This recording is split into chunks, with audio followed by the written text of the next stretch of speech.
الحمد لله رب العالمين والصلاة والسلام والتحية والإكرام على سيد الأنبياء والمرسلين حبيب إله العالمين أبي القاسم المصطفى محمد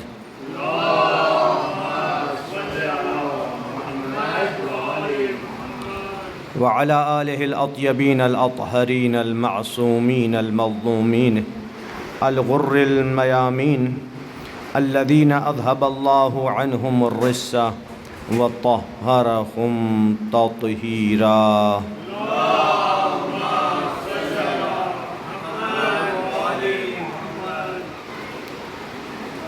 کچھ سوالات ہیں بینک کے حوالے سے اور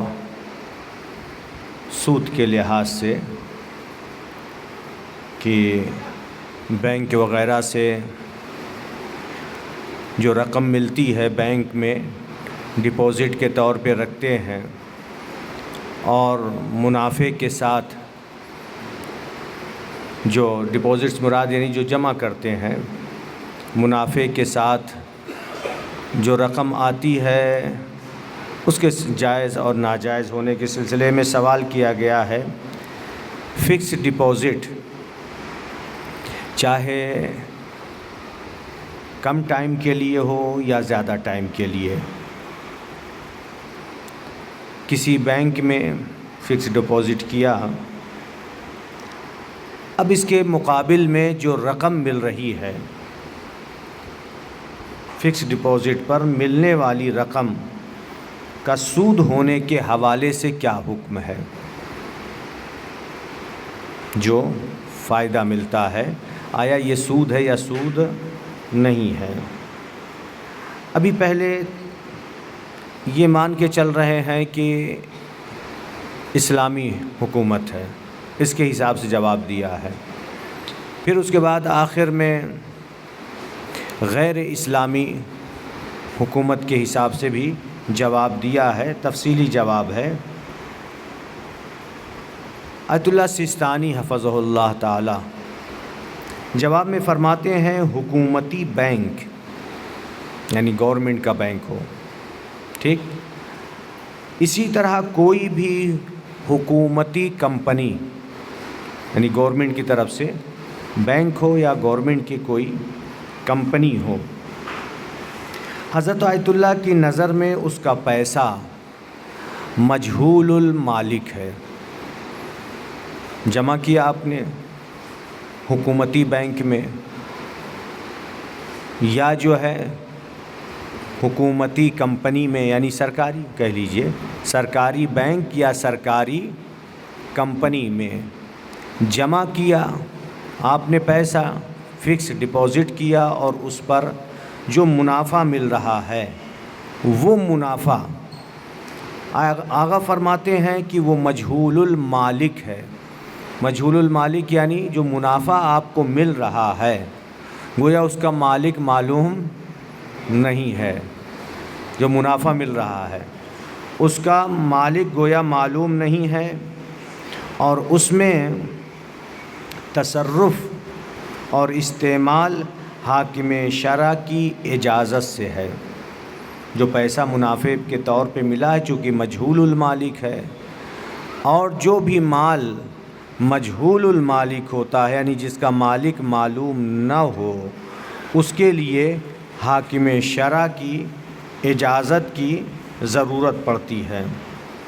لہٰذا اس بنا پر پیسے جمع کرنے والا سود کی شرط نہ کرے جب وہ فکس ڈپازٹ کر رہا ہو تو اس وقت جو ہے سود کی یعنی فائدہ ملنے کی شرط نہ کرے، بس رکھ دیا حفاظت کے طور پہ یا جو بھی کوئی شرط اس سے نہ کرے. تو اب اس صورت میں جو منافع ملا وہ کیا ہوا؟ مجہول المالک ہوا. حاکم شرع کی اجازت ضروری ہے، اور جب بینک یا شرکت سود دے تو حضرت آیت اللہ اجازت دیتے ہیں اس مجہول المالک سود کو آپ اپنی ملکیت میں لے سکتے ہیں، یعنی اجازت دی ہے آقا نے۔ ابھی یہ آیا نا مسئلہ کہ مجہول المالک ہے، بات پوری واضح ہو رہی نا۔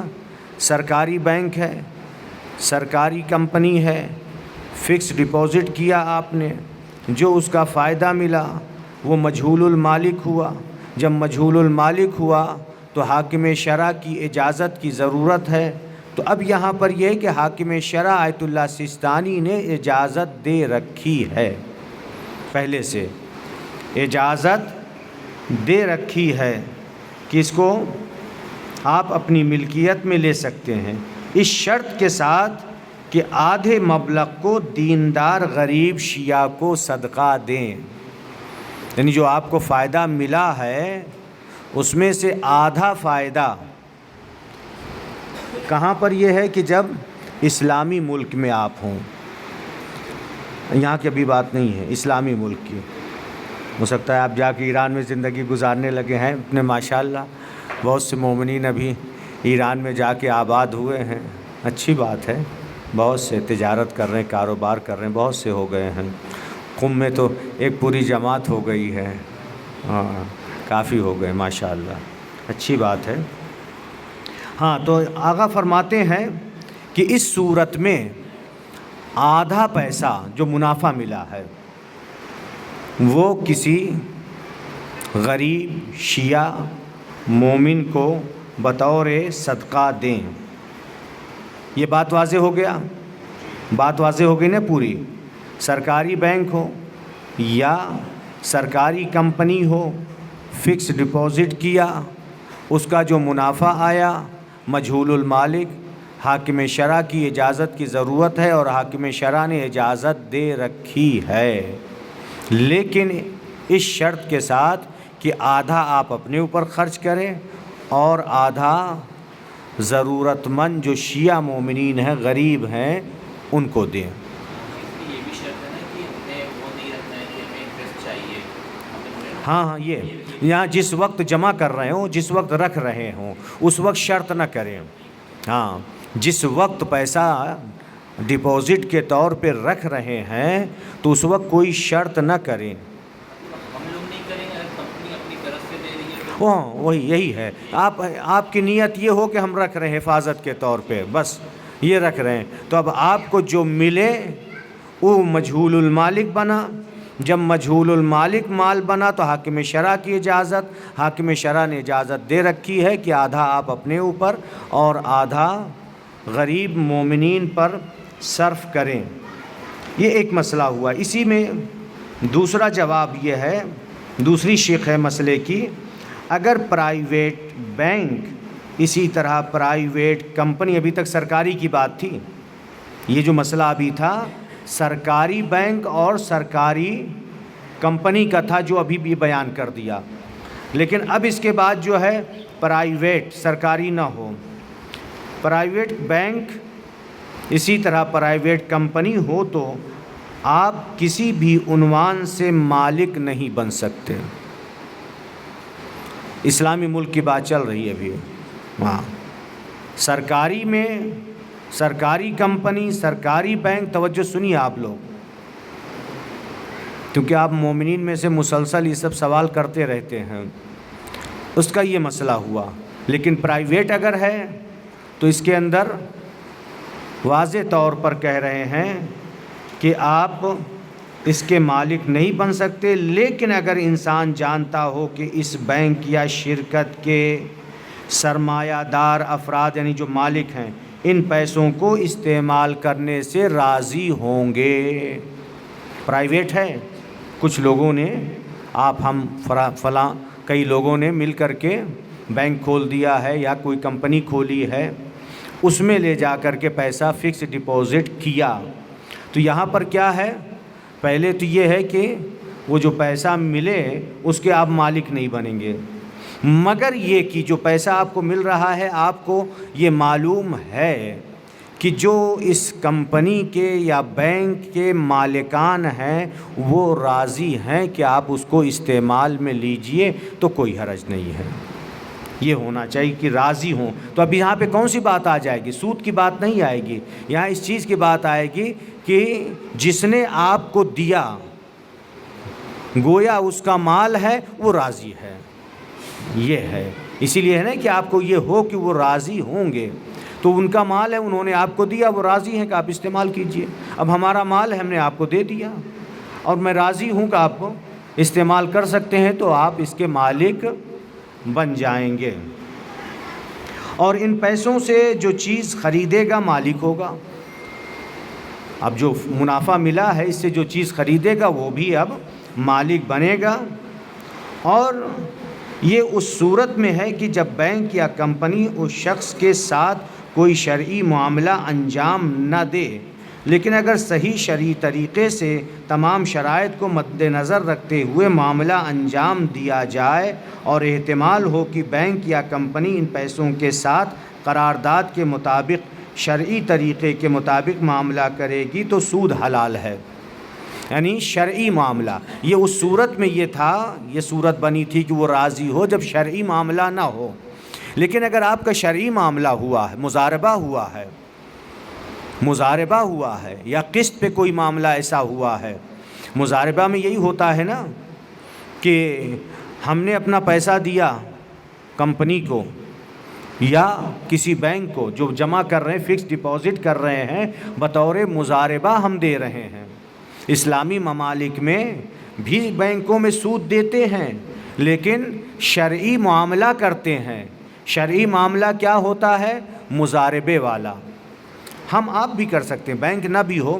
مثال کے طور پر میرے پاس پیسہ ہے لیکن میں کوئی کاروبار نہیں کر سکتا ہوں، آپ کو 5 لاکھ روپیہ دے دیا کہ آپ اس سے کاروبار کیجئے اور منافع سے، مدل سے نہیں، اصل رقم سے نہیں، منافع میں آپ بھی لیجئے اور ہمیں بھی دیجئے، اور اس میں طے بھی کر لیتے ہیں کہ 50% ہمیں دیجئے، 50 آپ لیجئے، یا 60 آپ لیجئے، 40 ہمیں دیجئے، یا 30 ہمیں دیجئے، 70 آپ رکھیے.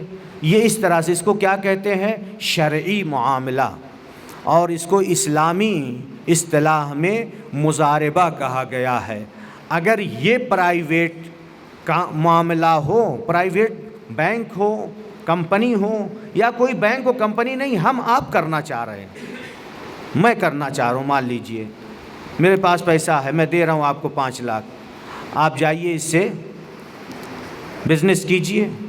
تو اب اس میں سود نہیں کہا جائے گا، بطور قرض ہم نے نہیں دیا ہے آپ کو. ایک یہ ہوتا ہے کہ آپ نے قرض مجھ سے چاہا، میں نے قرض کے طور پہ دیا، قرض حسنہ نہیں، قرض کی بات یہاں پہ نہیں ہے. شرعی معاملہ ہو رہا ہے، مضاربے کی بات ہو رہی ہے.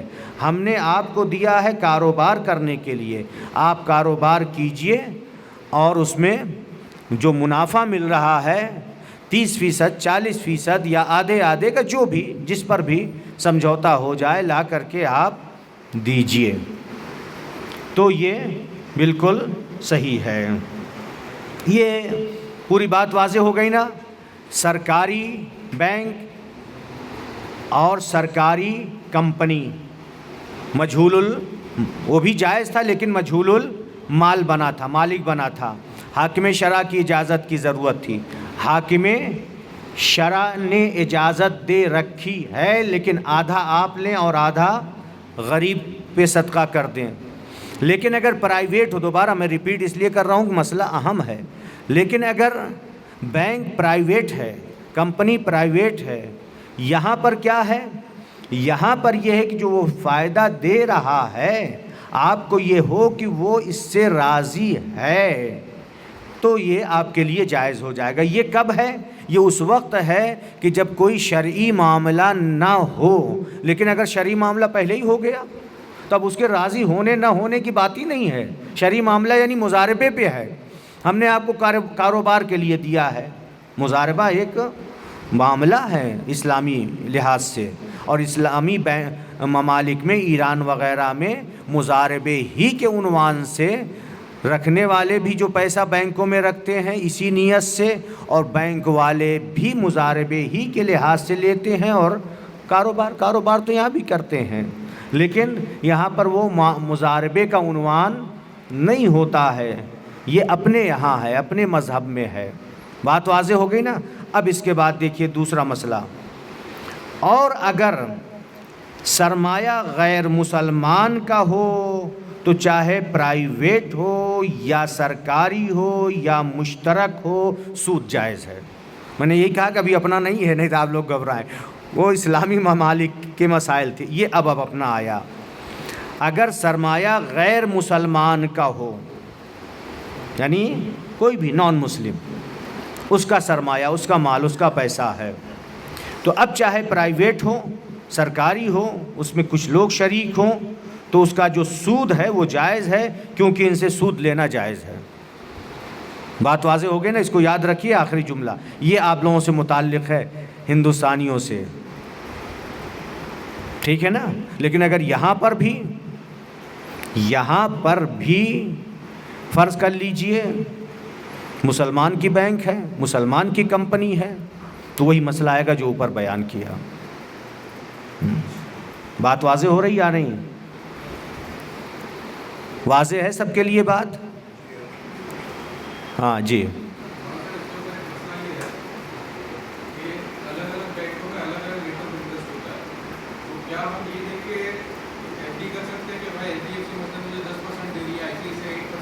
کوئی وہ نے آپ کی نیت حفاظت کی ہو، اس کے حساب سے آپ نے یہاں تو رکھ سکتے ہیں غیر اسلامی ہے، اگر غیر اسلامی ہے تو اس میں کوئی مذائقہ نہیں ہے۔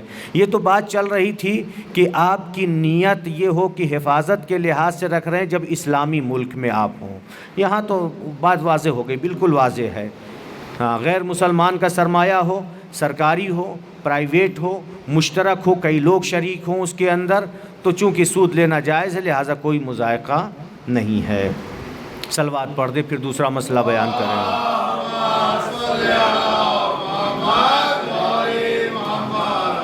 اب آئیے، جو ایک سوال اور کیا جاتا ہے بہت زیادہ آپ مومنین کی طرف سے، پہلے سوال ہے، آغا سے سوال کیے گئے ہیں اور آغا نے جواب دیا، آیت اللہ سیستانی نے۔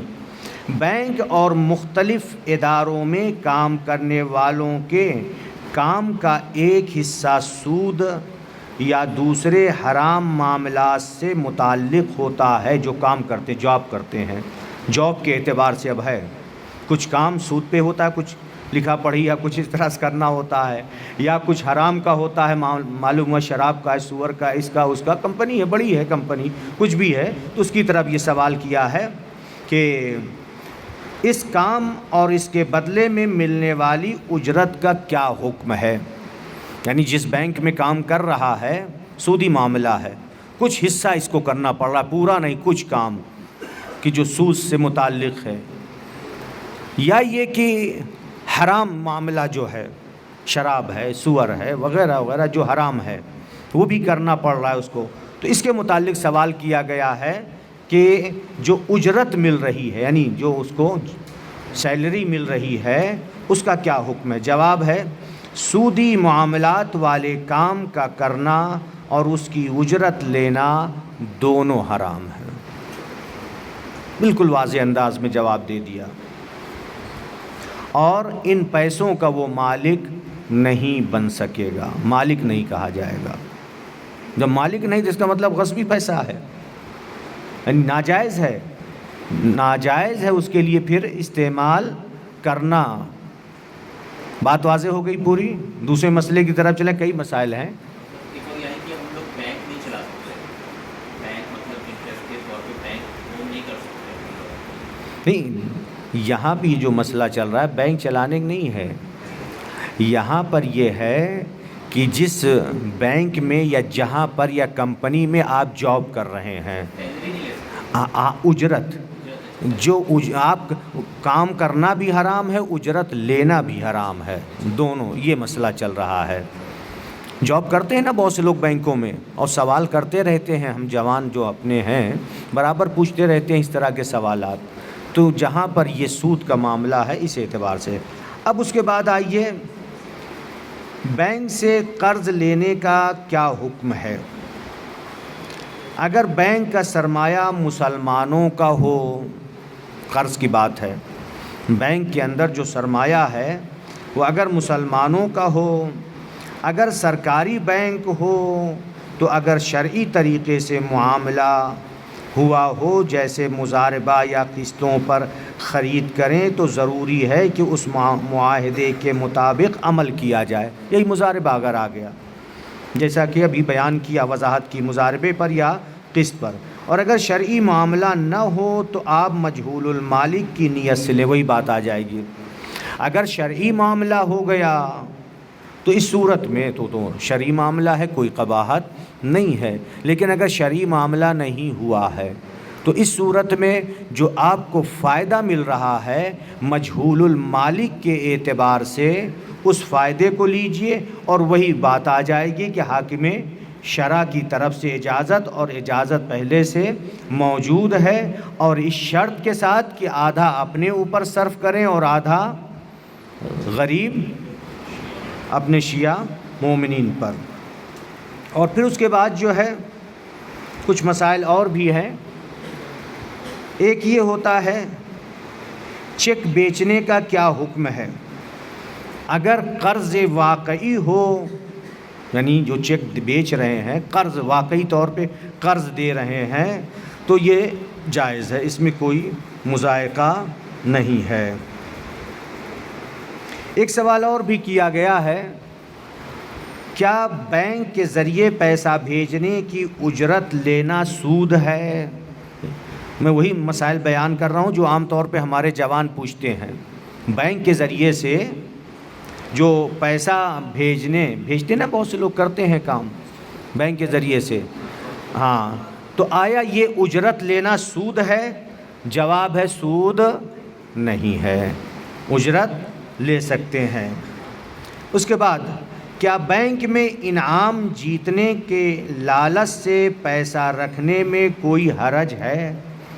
ہوتا ہے نا کہ ڈراؤ میں نام آ جائے، اس اعتبار سے کہتے ہیں اگر اس نے قرعہ میں شرکت کرنے کی شرط نہیں رکھی ہے کوئی حرج نہیں ہے، اسے جمع کر دیا، کوئی شرط نہیں رکھی کہ آپ ہمارا جو ہے اس میں ڈرا میں شامل کیجئے، رکھ دیا، اور جب رکھ دیا ہے تو وہاں پر تو ہے ہی ہے، تو شرکت کریں گے ہی، ایک چیز۔ اور اس کے علاوہ اگر بینک سے کوئی خاص چیز خریدنے کے لیے لون لیا ہے، قرض لیا ہے، مثال کے طور پہ آپ نے لون لیا ہے کہ مجھے مکان خریدنا ہے، لیکن بعد میں اس کو دوسری جگہ صرف کرنا چاہ رہے ہیں، تو سوال یہ صرف کر سکتے ہیں؟ یعنی جواب ہے اگر اسے دوسرے کام میں خرچ کرنے سے بینک کو اعتراض نہ ہو تو کوئی حرج نہیں ہے۔ بینک کو اگر کوئی اعتراض نہ ہو تو کوئی حرج نہیں ہے۔ بینک کے لون والے حساب سے ملنے والے انعام کا کیا حکم ہے؟ جو انعام وغیرہ ملتا ہے بینک سے، یہ تو واضح ہے، بالکل حلال ہے، کوئی مشکل نہیں ہے۔ ہاں، بینک میں پھر دوبارہ سوال ہے، بینک میں کام کرنے کا کیا حکم ہے؟ بس آخری سوال، بینک میں کام کرنے کا کیا حکم ہے؟ بینک کے کام دو قسم کے ہیں، حرام کام پہلی قسم، جیسے سودی کام کو انجام دینے میں واسطہ بننا، ابھی جو بات آئی ہے بینک کے اندر ایک کام تو یہ ہے کہ جو سودی معاملہ ہو رہا ہے، بینک کی طرف سے جو سودی کام انجام دے رہا ہے سود والا، اس میں یہ واسطہ بن رہا ہے، اس کو لکھنا، اس پر گواہ بننا، لینے والے کو کے حق میں سود دریافت کرنا۔ اسی طرح ہر وہ کام جو سودی شرکت یعنی ادارے کے ساتھ کیا جائے، یا وہ ادارہ جو شراب کی تجارت میں مشغول ہو، جیسے ان کے شیئرز بیچنا، ان کی LC کھولنا، یہ سارے کام حرام ہیں۔ بات واضح سے پہلے بھی بات آ گئی تھی یعنی جو اگر ایسا کام بینک کا ہے کہ جس کے اندر اس کو حرام کام میں واسطہ بننا پڑ رہا ہے، گواہ بننا پڑ رہا ہے، لکھنا پڑ رہا ہے، یعنی اس سے متعلق ہے، سود کا معاملہ لکھنا پڑ رہا ہے، گواہ بنا رہا ہے، سمجھا رہا ہے، یا یہ کہ شراب وغیرہ کے لحاظ سے جو ہے، یا سور کا گوشت ہے، اس میں اگر اس کا عمل دخل ہے، اپنی زبان میں کہہ دوں تو یہ کام کرنا اس کے لیے حرام ہے اور اس کی اجرت بھی حرام ہے۔ اوپر بیان کیے گئے کام کے علاوہ، یہ جو ابھی بیان کیا اوپر، اس کے علاوہ جتنے بینک کے کام ہیں، یعنی جو اس کا تعلق حرام سے نہ ہو، نہ سود کے اندر اس کا کوئی عمل دخل ہے اور نہ ہی شراب وغیرہ کی جو خرید و فروخت ہو رہی ہے اس میں اگر اس کا کوئی عمل دخل نہیں ہے تو اس کے لیے بینک میں کام کرنا حلال ہے اور جائز ہے، ورنہ جائز نہیں ہے۔ صلوات پڑھ دیں۔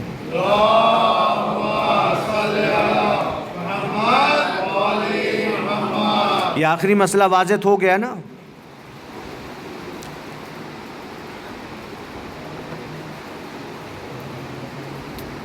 بسم اللہ الرحمن الرحیم۔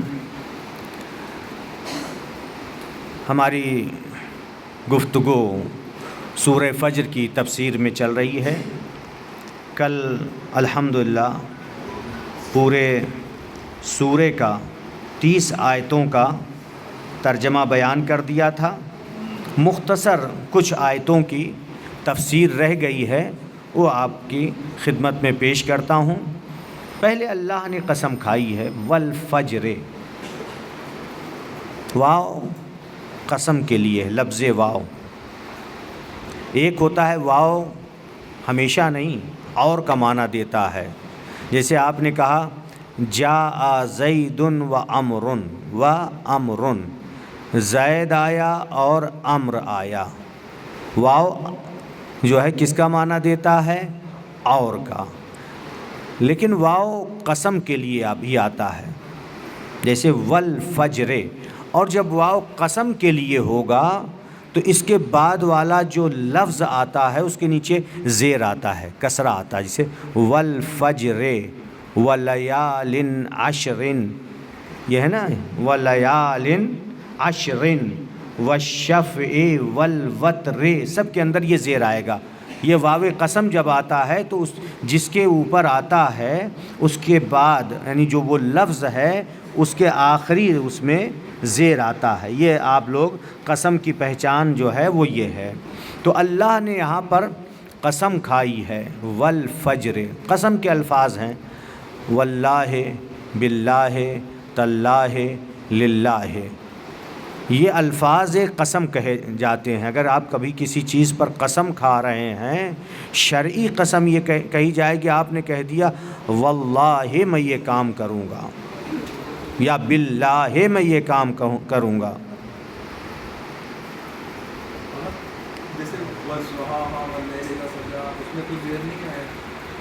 والشمس سے آیا نا، والشمس قسم سورج کی، وضحاہا اب گرامر کے حساب سے ہو جاتا ہے، آخر میں چونکہ یا ہے، ضحاہا الف ہے، تو اب اس کے اوپر زیر ظاہر نہیں ہو سکتا، اس کو کہتے تقدیر میں ہے، اس کے اندر ہے زیر۔ ایک عربی گرامر کے حساب سے اس کو جو بولتے ہیں تقدیر بولتے ہیں۔ کبھی یہ زیر ظاہر ہو جاتا ہے، جیسے ابھی ہم ایک مثال اور اچھی دے دوں، ایک بار آپ کہیں گے گرامر کے حساب سے جاء زیدن، زید آیا، زیدن آپ نے کہا نا، جاء زیدن، تو اب اس کو کہتے ہیں عربی گرامر کے حساب سے ایک ہے فعل، ایک ہے فاعل، اور فاعل کے اوپر جو حرکت آتی ہے وہ ہمیشہ پیش کی ہوتی ہے۔ فاعل اس سے مراد یعنی کرنے والا، کون آ رہا ہے، آنے والا کون ہے؟ زید ہے، تو اس کو کیا کہیں گے؟ جاء زیدن کہا آپ نے، ٹھیک، آخر میں دال پہ ظاہر کر دیا پیش۔ اب زید ہٹا کے آپ کہیے جاء موسیٰ، جاء موسیٰ، پیش کہاں گیا؟ ابھی ہم نے گرامر بتا دیا نا کہ جب فاعل ہوگا تو آخر میں پیش آنا واجب ہے، جاء زیدن واجب ہے نا، لیکن موسیٰ میں کیوں نہیں؟ موسیٰ میں کہیے تقدیر میں ہے، چونکہ اس پہ ظاہر نہیں کر سکتے، موسیٰ نہیں کہہ سکتے، موسیٰ ہی رہے گا ہر حالت میں۔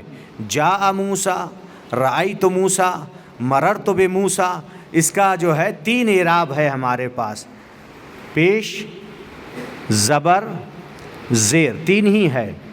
موسیٰ یعنی آخر میں اگر الف یا آ جائے، اس کو الف مقصورہ کہتے ہیں، الف مقصورہ آخر میں آ جائے تو ہر حالت میں اعراب جو ہے یعنی اس کا ضمہ کسرہ، یعنی ضمہ میں عربی نکل رہی ہے، زبر زیر پیش، اسی کو جو ہم زبر زیر پیش کہتے ہیں اسی کو ضمہ کسرہ فتحہ عربی میں کہتے ہیں۔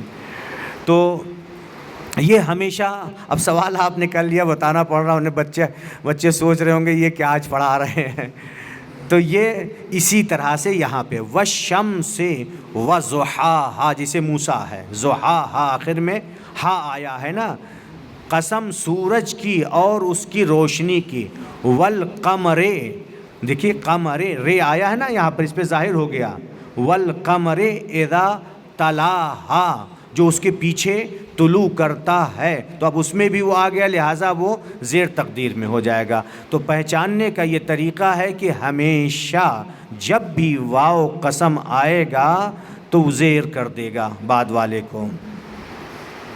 تو قسم کے لیے واو آتا ہے، واللہ، باللہ، تاللہ، للہ، فزت برب الکعبہ۔ مولا نے کہا نا جب ضربت لگی سر پر تو مولا نے کیا فرمایا؟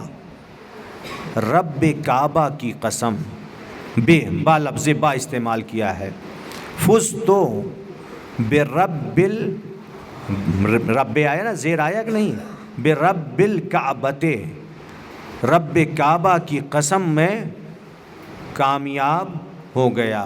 تو یہ 4 الفاظ آتے ہیں، تو یہاں پر واو ہے، والفجر، قسم فجر کی، فجر سے مراد یہاں پر تفسیر میں جو بیان کیا ہے صبح بھی ہے، دن بھی ہے، اور پورا دن بھی مراد ہے، یعنی پورے دن کی بھی قسم اللہ تعالیٰ نے یہاں پر کھائی ہے۔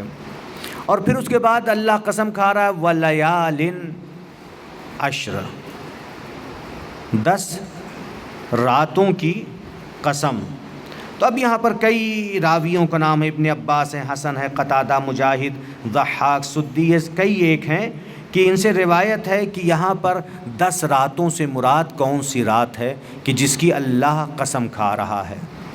اللہ تعالیٰ جو قسم کھا رہا ہے 10 راتوں سے مراد کون سی رات ہے؟ آپ لوگ نماز پڑھتے ہیں ذی الحجہ میں، وَوَعَدْنَا مُوسَىٰ 30 لَيْلَةً وَأَتْمَمْنَاهَا بِعَشْرٍ، یہ بعشر یہی جو 10 راتیں ہیں، 30 پہلے کا تھا وعدہ، اللہ کہہ رہا ہے، لیکن پھر 10 بڑھا کر کے اس کو تمام کیا 10 پہ، یعنی 40 راتیں ہو گئی تھی جو جناب موسیٰ میقات پہ گئے تھے۔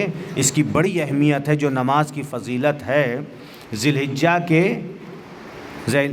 10 دنوں کے شروع کے 10 دن یہاں پر مراد ہے۔ پھر اس کے بعد ہے والشفع والوتر، قسم شف کی اور وتر کی۔ ابن عباس سے روایت ہے کہ شف سے مراد مخلوق ہے، مخلوق شف۔ اب کیوں مخلوق کو شف کہا؟ مخلوق یعنی ہم آپ، چرند پرند حیوانات جتنے بھی ہیں یہ سب آ جاتے ہیں شف کے اندر، یعنی مخلوق میں۔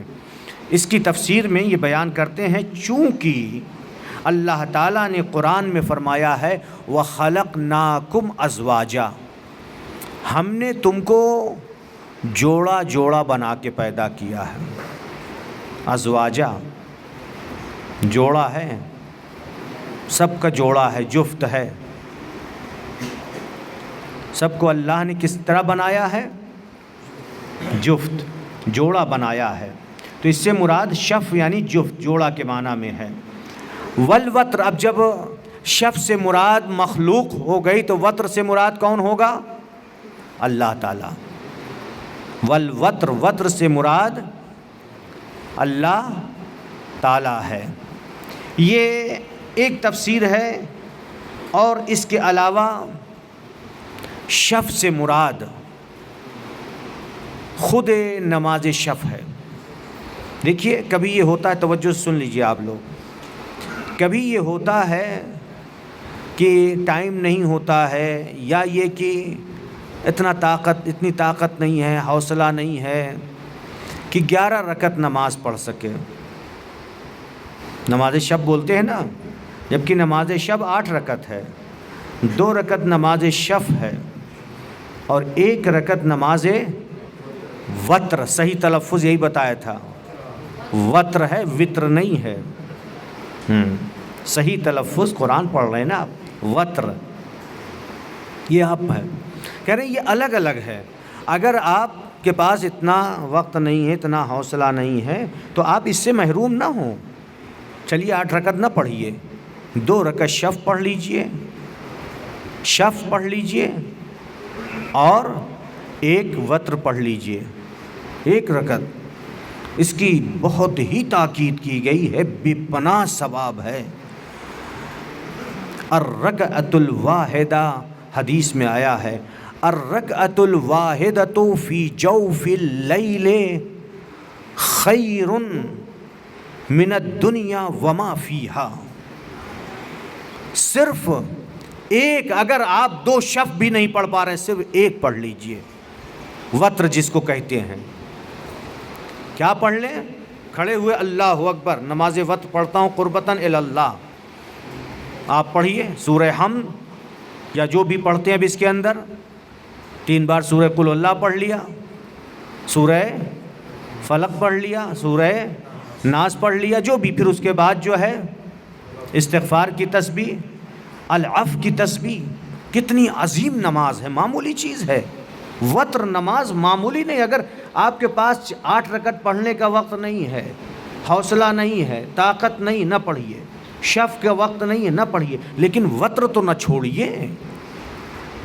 حدیث ہے کہ الرکعۃ الواحدہ، 1 رکعت فی جوف اللیل، رات کی تاریکی میں، رات کے سناٹے میں، دنیا اور دنیا میں جتنی چیزیں ہیں ان سے بہتر ہے 1 رکعت۔ اور یہ 1 رکعت معمولی ہے، 10 بار آپ 10 بار کہہ رہا ہوں، 100 بار رات کے سناٹے میں آپ کیا کہتے ہیں؟ استغفر اللہ ربی و اتوب الیہ۔ اور جب استغفر اللہ ربی و اتوب کہیں، یہ نہیں کہ آپ کو 100 بار کہنا، ایک تسبیح پورا کر دیں، استغفر اللہ ربی و اتوب، استغفر اللہ ربی و اتوب، جلدی، اس طرح نہیں کہیے، تو رقت دل کے ساتھ استغفر اللہ ربی و اتوب الیہ، پوری توجہ رہے خدا کی طرف کہ اے میرے معبود، میں تیری بارگاہ میں استغفر اللہ، اللہ کی بارگاہ میں جو میرا رب ہے، استغفار کرتا ہوں، توبہ کرتا ہوں، بخشش کے لیے طلب کرتا ہوں۔ 100 بار آپ کہیں گے وہ کریم ہے۔ ہم سے، آپ سے، اگر کوئی ہمارا دشمن ہی کیوں نہ ہو، ہمارے سامنے آئے اور آنے کے بعد کوئی چیز ہم سے اور آپ سے طلب کرے، یا فرض کر لیجئے ہمارے اوپر اس نے ظلم کیا، زیادتی کی ہے، اب ہمارے سامنے آئے اور آنے کے بعد گڑ گڑائے اور آ کر کے کہے معاف کر دیجئے، معاف کر دیجئے، لگا رہے، آپ اپنے بارے میں سوچئے، لگا رہے 100 بار، ہر روز کہہ رہا ہے، ہر روز آ رہا ہے، کہہ رہا مجھے معاف کر دیے، مجھے معاف کر دیے، مجھے معاف کر دیے، لگا ہوا ہے، پوری خاکساری، پوری توجہ کے ساتھ، انکسار کے ساتھ، روتے ہوئے ہم آپ معاف کریں گے یا نہیں؟ جواب دیجئے آپ لوگ، معاف کریں گے یا نہیں؟ ایک دن دل پسیج جائے گا اور اسے ہم معاف کر دیں گے۔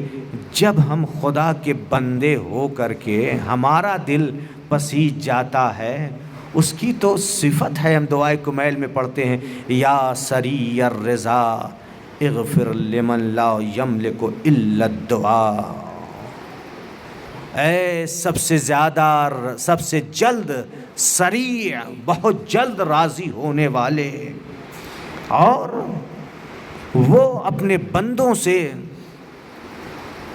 نبی اکرم فرماتے ہیں ان اللہ تبارک و تعالی ارحم بعبدہ من الوالدۃ المشفقۃ لولدہا.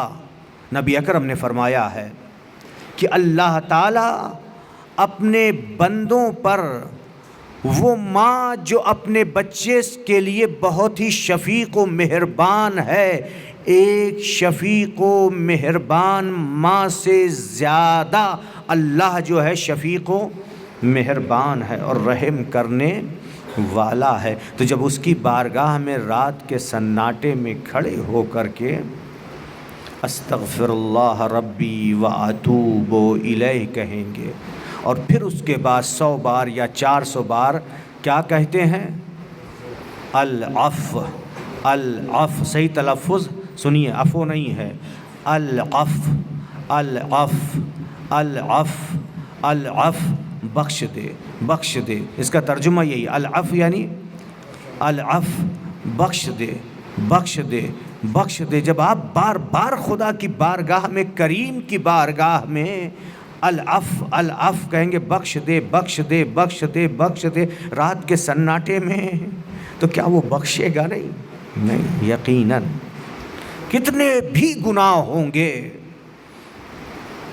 کتنے بھی گناہ ہماری گردنوں پہ ہوں گے، وہ معاف کر دے گا، لیکن صدق دل کے ساتھ. اسی لیے اس نماز کی اتنی اہمیت ہے، نماز شفع اور نماز وتر کی، کہ اللہ قسم کھا رہا ہے.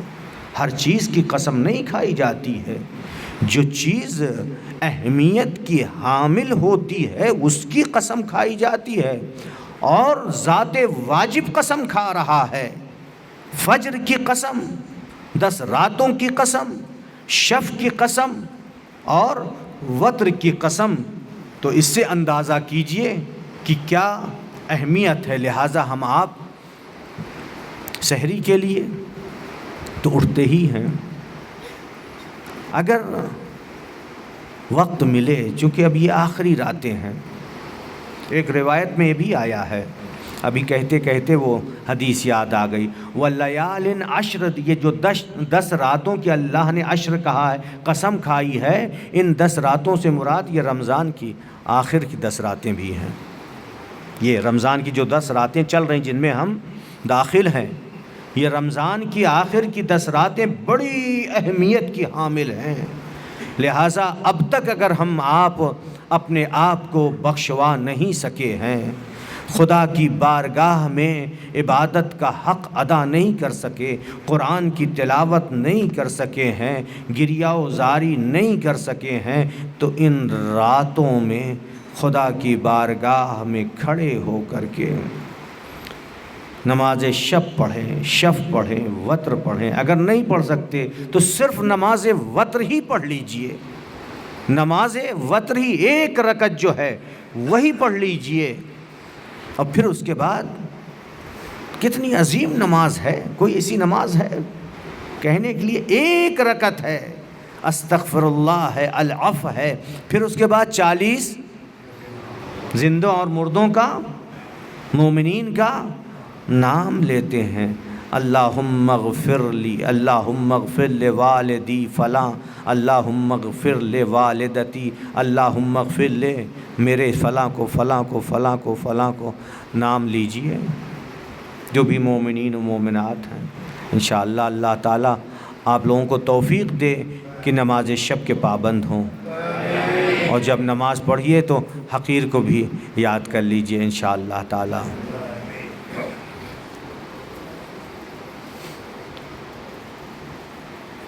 پھر اس کے بعد اور بھی کئی روایتیں آئی ہیں، اب وقت گزر گیا ہے.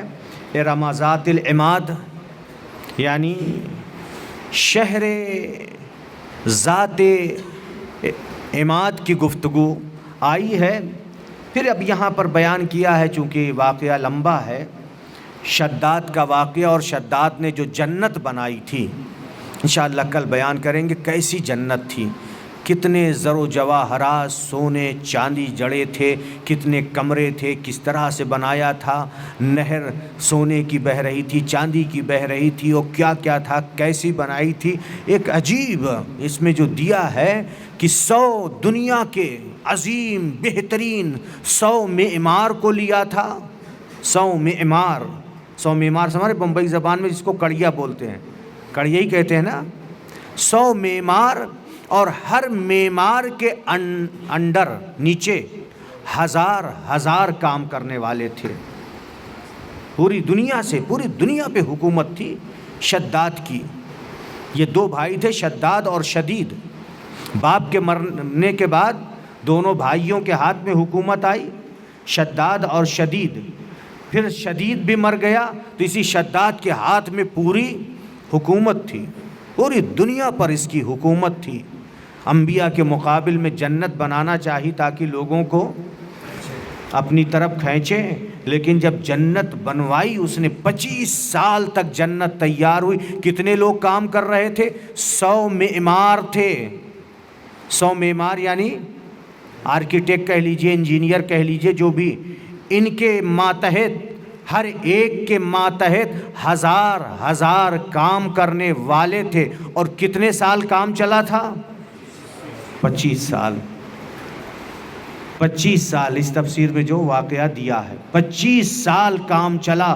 اور پھر اس کے بعد جب جنت بن کے شداد کی تیار ہو گئی تو شداد اپنے لشکر جاہو جلال و حشم و خدم کے ساتھ چلا جنت کو دیکھنے کے لیے۔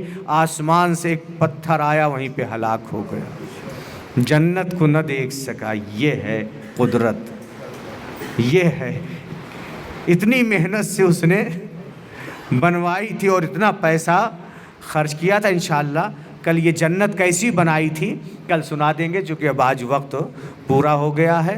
صلوات پڑھ دیں اور ساتھ ساتھ دعا کر لیتے ہیں۔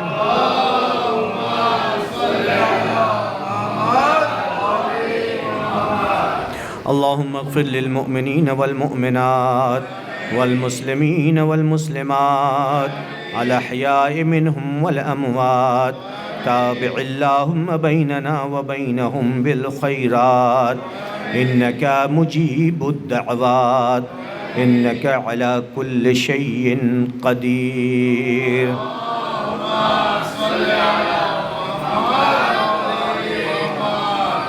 ایک بار سورہ فاتحہ اور 3 بار سورہ توحید کی تلاوت فرما کر تمام مومنین و مومنات، شیعان علی، اہل بیت کے چاہنے والے، اور ساتھ ساتھ آپ کے جتنے مرحومین ہیں ان کے لیے ارسال کر دیں۔ بسم اللہ الرحمن الرحیم۔